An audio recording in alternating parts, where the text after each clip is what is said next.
안녕하세요. 백다마TV의 백송호입니다. 오늘은 IRP 그리고 ETF에 대한 이야기를 해볼까 하는데요. 요즘에 이 실물 이전 수요가 굉장히 높은 것 같아요. 아무래도 은행이나 이제 보험사에 묵혀두었던 이 퇴직금의 성과가 생각보다 이제 좋지 않았기 때문에 이것을 ETF로 운용을 하고자 이제 증권사로 이전을 하려고 하는 수요가 굉장히 높습니다. 하지만 이 IRP를 실물 이전한 뒤에 생기는 고민이 바로 있죠. 생각보다 돈이 커요. 적으면은 1, 2천만 원 수준인 분들도 계시고 뭐 많게는 이제 수억 원에 이르는 그런 퇴직금을 보유하신 분들이 계십니다. 그러니까 이게 실물 이전하기 전에는 나스닥이나 S&P를 추종하는 ETF에 투자를 해가지고 나의 퇴직금을 불린 다음에 좀 여유로운 은퇴 생활을 해야겠다 이런 생각을 가지고 야심차게 실물 이전을 하지만 막상 이게 또 투자를 하려고 하다 보니까 이게 생각보다 큰 돈이고 이걸 투자를 했다가 자칫 손실을 보면은 이게 뭐 1, 20만 원 손해보는 게 아니거든요. 그러다 보니까는 생각이 좀 변하는 것 같아요. 그런 분들 많이 봤어요. 이전하고 나서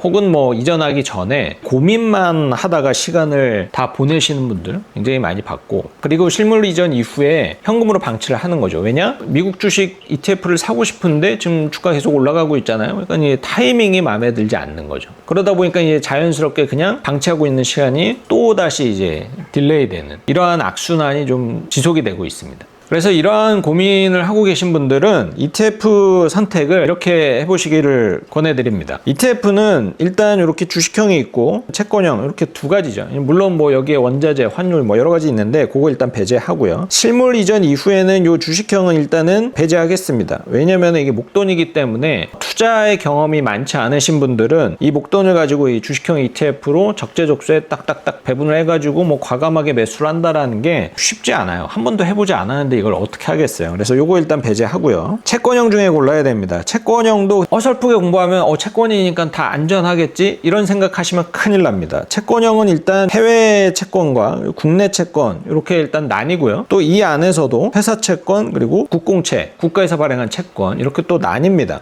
그러면 이제 국채는 무조건 다 안전한 거냐? 꼭 그렇지는 않아요. 여기는 나오지 않았지만 이 채권의 만기가 긴 중장기 채권은 사실 안전자산이라고 표현하기는 조금 어렵습니다. 가격 변동성이 굉장히 크고 심지어는 주식만큼의 변동성을 가지고 있어요. 그러니까는 이 채권이라고 해가지고 내가 ETF를 막 이렇게 보니까는 뭐뭐뭐뭐 채권이라고 써있다. 그러면 그 ETF가 무조건 안전자산, 그러니까 뭐 예금처럼 안전하다 이렇게 생각을 하시면은 큰 오산일 수 있다. 자, 그러면은 어떠한 ETF를 선택을 해야 되느냐? 초보자 기준입니다. 그리고 투자 경험이 많지 않으신 분들 기준으로 IRP 퇴직연금을 실물 이전한 이후에 이제 물론 실물 이전을 했다라면 기존에 뭐 예금을 들고 있는 경우도 있고 혹은 현금으로 이제 넘어오는 경우도 있을 텐데 이제 현금으로 넘어오는 케이스를 기준으로 말씀을 드릴게요. 넘어오는 즉시 이걸 사셔야 돼요. 채권형 중에서 국내 채권이고요. 그리고 이 안에서 파킹형 ETF와 단기채 ETF를 선택을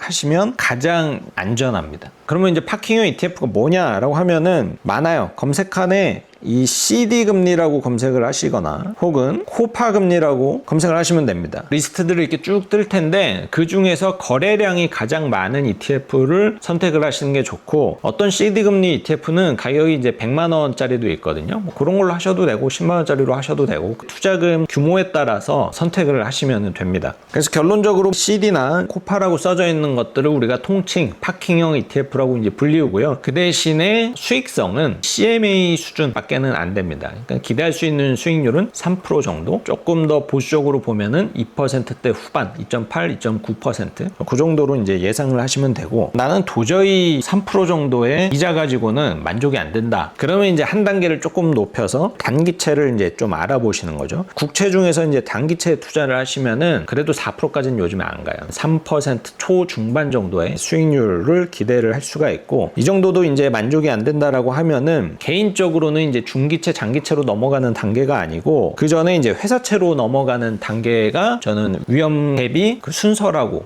생각을 해요. 그 대신에 이제 회사채 중에서도 투자 등급, 적격 등급의 이상의 이제 채권에 투자를 하는 그런 ETF들이 있거든요. 그래서 그런 ETF가 해당이 될 수가 있을 것 같고, 그래도 걔네들도 사실 수익률을 기대할 수 있는 거는 한 4% 정도? 5% 넘기가 조금 어렵습니다. 그래도 나는 남들보다 조금 더 이제 야수의 심장을 가졌다 하시는 분들은 개인적으로는 요 해외 채권 중에 회사채가 있고 회사채 중에서 하이힐드 등급이라는 채권 등급을 갖고 있는 채권에 투자하는 ETF가 있거든요. 지극히 개인적으로는 요 하이힐드 채권 ETF를 최근에 가장 좋아합니다. 근데 저는 이제 투자 성향이 굉장히 공격적이고 또 투자를 굉장히 오래 했기 때문에 뭐 이런 이제 변동성에 대해서 조금 많이 무뎌졌기 때문에 요 하이힐드 채권을 예금처럼 써먹는다 하더라도 큰 부담이 없지만 이 투자가 처음이신 분들은 요 하이힐드 채권도 조금은 신중하실 필요는 있으세요. 하지만 요 채권 자산에서 내가 뭔가 성과를 조금 높이고 싶다라면은 하이힐드까지 검토를 한다라면 조금 더 이제 기대 수익률을 높일 수 있고, 다만 하이힐드의 지금 현재로서는 이제 가장 큰 위험 변수라고 꼽을 수 있는 것은 기업의 부도율 뭐 이런 것들도 있겠지만 가장 큰 건 저는 이제 환율이라고 봅니다. 환율이 지금 1,450원 막 왔다 갔다 하는데 이 환율이 이제 뭐 1,400원대로 내려가면은 환 오픈형 ETF이기 때문에 환차손, 그러니까 환율로 인한 손실이 다 반영이 되거든요.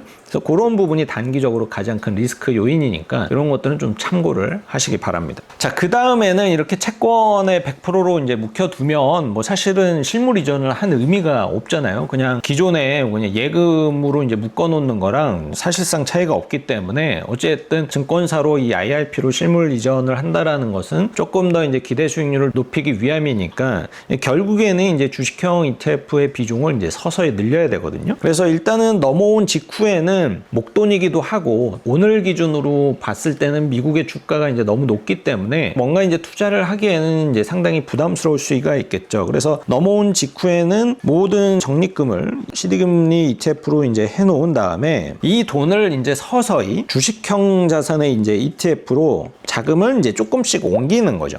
예를 들어서 여기에 이제 100이 있다라고 가정을 하면은 사람마다 이 투자 자산에 이제 집어넣을 수 있는 그 한계치가 다 다를 건데, 예를 들어서 나는 투자 경험이 전혀 없어서 절대적으로 나는 좀 안전하게 하고 싶다. 그래서 나는 나중에 투자 자산으로 옮길 그 비중을 10으로 정했다라고 하면은 이 10을 이제 어떻게 배분을 하느냐. 예를 들어서 어제 나스닥 지수가 한 1.5% 정도 꽤 많이 빠졌거든요. 그래서 그런 날 미국 주식에 일부 편입을 하는 거죠. 그러면 10 중에서 정말 보수적이다 라고 하면은 1에서 2를 이 주식형 ETF를 매수를 합니다. 그리고 또 시간이 지나서 나스닥과 S&P 지수가 또 1% 이상 급락을 해요. 그럼 또다시 1에서 2를 배분을 합니다. 이렇게 이제 배분을 할 때는 그때그때마다 요 CD금리 ETF를 이제 다 보유를 하고 있었을 테니까 보유하고 있는 이 파킹형 ETF를 이만큼 팔아가지고 생기는 현금으로 요 주식형 ETF를 이제 사시는 거예요. 이렇게 해야 여기 있는 적립금이 현금으로 방치가 안 되고 최소한 이제 파킹 통장의 금리만큼이라도 이자를 얻으면서 적립금을 운용을 할 수가 있죠. 근데 이 기간을 조금씩 늘려가야 되는데 이 기간을 내가 원하는 타이밍 계속 기다리면서 1년, 2년, 3년 이렇게 기다릴 수 있느냐? 그거는 좀 비효율적이다라고 생각이 들고, 개인적으로는 내가 목표했던 요 10%의 비중을 채우기까지의 그 목표 기간도 한 6개월 정도 이내로 내가 다 배분을 하겠다라는 생각을 가지고 배분을 하는 것을 저는 좀 추천을 드리는 편이에요. 이 주식형 ETF를 뭘로 해야 되냐 이런 거 이제 많이 물어보시는데, 이것저것 막 신경 쓰기 어렵고 내가 투자의 이 MDD라고 하죠. 이 변동성에 대해서 내가 어느 정도 견딜 수 있는지 없는지를 잘 모르겠다 하시는 분들은 가장 만만한 게 S&P 500 지수를 추종하는 ETF에 투자를 하는 겁니다. 그래서 일단은 요 S&P에 투자를 한번 해보시면서 S&P 대비해서 나스닥은 더 움직이고 덜 떨어지고 이런 움직임이 있구나. 그런 다음에 이제 지수형 ETF를 넘어서서 섹터라든지 혹은 뭐 테마형 ETF 이런 것들까지도 이제 서서히 경험치를 늘려보시는 거죠. 그래서 처음에는 내가 주식형 ETF 이것저것 잘 모르겠다 하시는 분들은 그냥 미국의 S&P 500 지수에 투자를 하고 있는 S&P 500 지수를 추종하는 ETF로 이 주식 자산의 비중을 한번 채워보시는 것을 추천드리고 싶습니다. 네, 오늘은 이렇게 IRP 계좌 증권사로 이전을 한 후에 어떤 ETF를 골라야 될지 고민이신 분들을 위해서 단기적인 이제 솔루션을 이제 말씀을 드렸습니다. 고민만 하면서 이거를 뭐 현금 등으로 이제 방치하지 마시고 최소한 파킹 ETF